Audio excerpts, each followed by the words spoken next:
देख रहे हैं सिटी इंडिया न्यूज चैनल हक की आवाज। पैराडाइज फंक्शन पैलेस महबूब नगर కూడా పేరు పేరున హృదయపూర్వక ధన్యవాదాలు। ఈరోజు ఈ పత్రికా సమావేశం యొక్క ముఖ్య ఉద్దేశం యావత్ తెలంగాణలో ఉన్న రైతాంగం ఈరోజు పెద్ద ఎత్తున సంబరాలు చేసుకుంటున్నారు। ఆ సంబరాలలో మేము పాలు పంచుకోవాలని ఇప్పటిదాకా గౌరవ ముఖ్యమంత్రి శ్రీ రేవంత్ రెడ్డి గారికి అభినందనలు తెలియజేస్తూ పాలాభిషేకం కూడా చేయడం జరిగింది। ఎందుకంటే కాంగ్రెస్ పార్టీ మాట ఇచ్చిందంటే మాట నిలబెట్టుకుంటుందని చెప్పేసి ఈ సందర్భంగా మేమందరము కాంగ్రెస్ పార్టీ నాయకులుగా గర్వపడతా ఉన్నాం। 2004లో శ్రీమతి సోనియా గాంధీ గారు కరీంనగర్ మీటింగ్లో చెప్పారు తెలంగాణ రాష్ట్రాన్ని ఏర్పాటు చేస్తామని చెప్పేసి చెప్పిన విధంగానే 2014లో తెలంగాణ రాష్ట్రం ఏర్పాటు చేయడం జరిగింది। అదేవిధంగా 2022 మే 16వ తారీఖు వరంగల్కు వచ్చినప్పుడు రైతు డిక్లరేషన్లో మా ప్రియతమ నాయకులు భావి భారత ప్రధాని శ్రీ రాహుల్ గాంధీ గారు రైతుల పట్ల చిత్తశుద్ధితో రైతులను ఆదుకోవాలనే లక్ష్యంతో రైతుల రుణాలని మాఫీ చేయాలనే లక్ష్యంతో ఆ రోజు మాట చెప్పడం జరిగింది। వరంగల్ రైతు డిక్లరేషన్లో ఖచ్చితంగా కాంగ్రెస్ పార్టీ అధికారంలోకి వస్తుంది ఈ రాష్ట్రంలో, వచ్చిన వెంబడే 2 లక్షల రుణమాఫీ ఏకకాలంలో చేస్తామని చెప్పేసి ఆ రోజు రాహుల్ గాంధీ గారు మాట ఇచ్చారు। మాట ఇచ్చిన విధంగానే మేము ఎన్నికల ప్రచారంలో కూడా ఆ విషయాన్ని పదే పదే ప్రజలకు కూడా చెప్పడం జరిగింది। ఖచ్చితంగా మేము అధికారంలోకి వస్తున్నాం, వచ్చిన వెంబడే 2 లక్షల రూపాయల రుణమాఫీని ఏకకాలంలో చేయబోతా ఉన్నామని కూడా గౌరవ ముఖ్యమంత్రి గారు శ్రీ రేవంత్ రెడ్డి గారు కానీ మా ఫైనాన్స్ మినిస్టర్ బట్టి విక్రమార్క గారు కానీ తదితర మంత్రులు ఎమ్మెల్యేలు అందరం కూడా ఎన్నికల ప్రచారంలో చెప్పినాము। అదేవిధంగా మేము ప్రభుత్వం ఏర్పాటు చేసినాక కూడా ఆ విషయాన్ని పదే పదే ప్రజలకు తెలంగాణ ప్రజలకు ముఖ్యంగా రాష్ట్రంలో ఉన్న అందరూ రైతులకు కూడా చెప్పడం జరిగింది। చెప్పిన విధంగానే ఈరోజు గౌరవ ముఖ్యమంత్రి శ్రీ రేవంత్ రెడ్డి గారి నాయకత్వంలో నిన్నకమన్న జరిగిన క్యాబినెట్ సమావేశంలో ఒక చారిత్రాత్మకమైన నిర్ణయాన్ని ఈరోజు రాష్ట్ర ప్రభుత్వం తీసుకోవడం జరిగింది। ఏకకాలంలో ఆగస్టు 15వ తారీఖు లోపు ఏకకాలంలో 2 లక్షల రూపాయల రుణమాఫీ రైతులకు చేయబోతా ఉన్నామని చెప్పేసి ఈ సందర్భంగా చాలా సంతోషం వ్యక్తం చేస్తూ ప్రజలకు ఈరోజు తెలియజేయబోతా ఉన్నాం।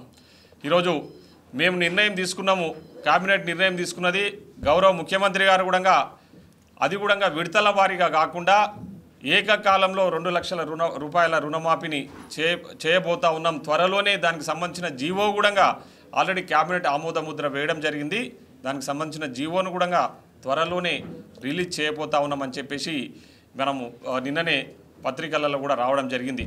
ముఖ్యంగా ఏ సామాన్య కార్యకర్తను అడిగినా కొంచెం పొలిటికల్గా అంటే రాజకీయ అవగాహన ఉన్న వ్యక్తి ఎవరిని అడిగినా క్యాబినెట్ సమావేశం ఏర్పాటు చేసి క్యాబినెట్లో తీసుకున్న నిర్ణయాలు అనేటివి శాసనాలు అవుతాయని చెప్పేసి అందరికీ తెలిసిన విషయమే। క్యాబినెట్ ఏదైతే సమావేశం ఏర్పాటు చేసుకొని క్యాబినెట్ సమావేశాలలో ఏదైతే నిర్ణయం తీసుకుంటారో అవి శాసనాలుగా జీవోలుగా బయటికి వస్తాయన్న విషయము జగమెరిగిన సత్యము, అది అందరికీ తెలిసిన విషయం।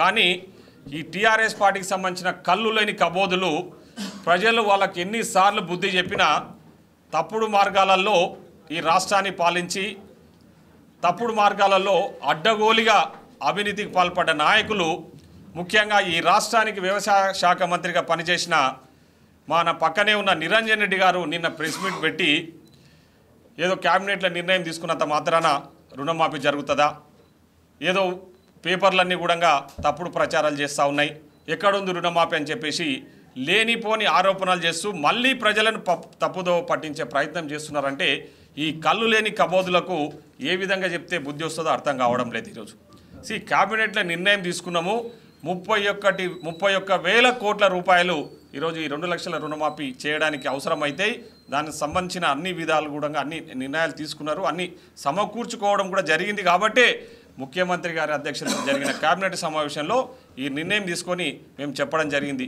గతంలో టీఆర్ఎస్ వాళ్ళు రుణమాఫీ చేస్తామని వాళ్ళు చేసి 10 ఏళ్ల కాలంలో వాళ్ళు చేసిన రుణమాఫీ ఎంత అంటే 21,000 కోట్లు మాత్రమే.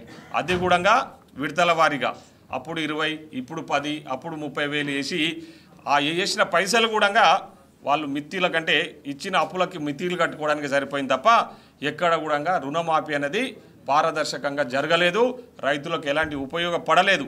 ఈరోజు రాష్ట్ర వ్యాప్తంగా మీరు చూడండి, నిన్నటి నుంచి రైతులందరూ పెద్ద ఎత్తున సంబరాలు చేసుకుంటా ఉన్నారు. ఎందుకంటే కాంగ్రెస్ పార్టీ పట్ల రైతులకు మంచి నమ్మకం ఉంది. ఎందుకంటే గతంలో కూడా కాంగ్రెస్ పార్టీ అధికారంలో ఉన్నప్పుడు దేశవ్యాప్తంగా దాదాపు 72,000 కోట్ల రుణాలను మాఫీ చేసిన ఘనత కాంగ్రెస్ పార్టీది. సో ఈరోజు రైతుల పట్ల మాకు ఒక చిత్తశుద్ధి ఉంది. రైతులను ఆదుకోవాలనే లక్ష్యంతోనే ఈరోజు మేము ఈ నిర్ణయం తీసుకున్నాము. ఇచ్చిన మాట నిలబెట్టుకునే విధంగా మేము ముందుకెళ్తా ఉన్నాం. ఆ రోజు 6 గ్యారెంటీ పథకాల గురించి ప్రజలకు చెప్పిన విధంగానే ఈరోజు మేము అన్నీ కూడా ఒక్కొక్కటిగా అమలు చేసుకుంటూ ముందుకెళ్తా ఉన్నాం. కానీ ఈరోజు టీఆర్ఎస్ వాళ్ళు తప్పుడు ప్రచారాలు చేస్తూ ఇంకా రుణమాఫీ గురించి కూడా నిన్న మాట్లాడిన మాటలు, నిరంజన్ రెడ్డి గారు మాట్లాడిన మాటలు చూస్తూ ఉంటే చాలా విడ్డూరంగా ఉన్నాయి. పందికొక్కులాక ఎక్కడ దొరికితే అక్కడ దోచుకొని అడ్డగోలుగా అవినీతికి పాల్పడ్డ వ్యక్తులు కూడా ఈరోజు మా ప్రభుత్వాన్ని పారదర్శకంగా చాలా ట్రాన్స్పరెంట్గా నడుస్తున్న ప్రభుత్వాన్ని విమర్శించడానికి ఏమాత్రం సిగ్గు ఎక్కు లేకుండా ప్రెస్ మీట్లు పెట్టి మాట్లాడుతూ ఉన్నారు. మొన్న జరిగిన అసెంబ్లీ ఎన్నికలలో వాళ్ళకు బుద్ధి చెప్పిర్రు. మొన్న జరిగిన పార్లమెంట్ ఎన్నికలలో ఎక్కడ కూడా డిపాజిట్ రాకుండా ప్రజలు వాళ్ళకు బుద్ధి చెప్పినా కూడా ఇంకా తప్పుడు ప్రచారాలు చేస్తూ కాంగ్రెస్ పార్టీని మళ్ళా ఏదేదో తప్పుదోవ పట్టించే విధంగా, ప్రజలను తప్పుదోవ పట్టించే విధంగా ఈరోజు వాళ్ళు వ్యవహరిస్తున్న తీరును మేము తీవ్రంగా ఖండిస్తున్నాం. కాబట్టి రైతులకు అందరికీ కూడా మీరు పూర్తి భరోసాతో ఉండండి. మన ముఖ్యమంత్రి గారు, మన పాలమూరు ముద్దు బిడ్డ, రైతు బిడ్డ రేవంత్ రెడ్డి గారు నిర్ణయం తీసుకున్నారు. ఖచ్చితంగా 2 లక్షల రుణమాఫీని ఆగస్టు 15వ తారీఖు లోపు ఏకకాలంలో చేయబోతా ఉన్నాం. కాబట్టి ఈ సందర్భంగా మహబూబ్నగర్ జిల్లా కాంగ్రెస్ పార్టీ తరఫున మేమందరము మన గౌరవ ముఖ్యమంత్రి శ్రీ రేవంత్ రెడ్డి గారికి ప్రత్యేకంగా కృతజ్ఞత తెలియజేస్తా ఉన్నాం. అదేవిధంగా మా పాలమూరు రైతుల తరఫున కూడా మన గౌరవ ముఖ్యమంత్రి గారికి ప్రత్యేకంగా ఈ సందర్భంగా కృతజ్ఞతలు తెలియజేస్తా ఉన్నాం. రైతులందరూ కూడా మీరందరూ కూడా ధైర్యంగా ఉండండి. త్వరలోనే మీకు జీవో రాబోతా ఉంది. రైతుల రుణాలు మొత్తం కూడా 2 లక్షల లోపు ఉన్న రుణాలన్నీ కూడా ఎలాంటి కండిషన్స్ లేకుండా ఏకకాలంలో మాఫీ చేయబోతా ఉన్నాం. కాబట్టి మీరందరూ కూడా మా ప్రభుత్వానికి సహకరించండి. పూర్తి స్థాయిలో రైతులకు అండగా ఉండడానికి మేమందరం కూడా కృతనిశ్చయంతో ఉన్నామని చెప్పేసి ఈ సందర్భంగా తెలియజేస్తూ సెలవు తీసుకుంటా ఉన్నాం. ధన్యవాదాలు.